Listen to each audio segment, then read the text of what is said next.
So y'all want to know the scariest thing? He told me that he wants to move forward with divorce. I've been a stay-at-home mom for the past 10 plus years. I have no income. I have no money. One of the most successful hoodwinks of the patriarchy is convincing you that what happened to other women won't happen to you too.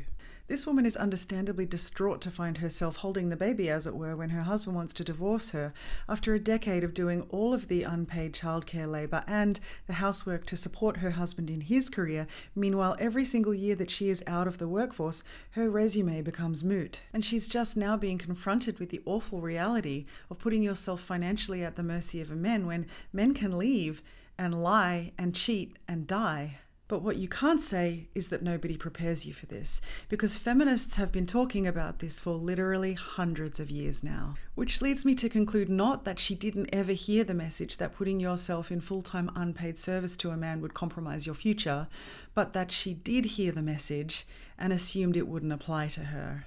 Because the great lie of the patriarchy to women is that there is some perfect way that you can behave that will protect you from misogynistic exploitation. If you speak and look the right way, behave appropriately, and don't ask questions, you won't be victim of things like abuse, violence, sexual assault, betrayal, disadvantage, discrimination, or any of the other misogynistic harms that men regularly visit upon women. And it's a complete lie. There is no kind of woman who can be spared from the harms of the patriarchy, because the patriarchy is set up to and exists to exploit and harm women. Patriarchy deliberately pits women against each other. We are set up to compare and judge one another so that we can smugly retreat to our corners and say that I will never experience those ill effects of men's behavior because I behave better than those other women, or I look better, or I'm younger, or I'm less outspoken. As long as patriarchy can divide us and make each of us think that we are an exception to the rule of our exploitation, they can continue exploiting us.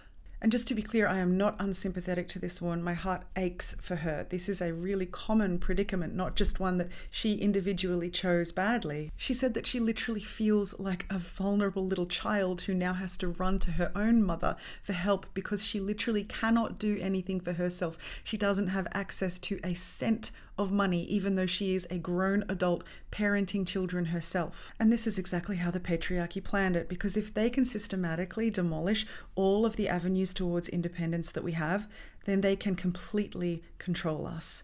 And not one of us is going to be the exception.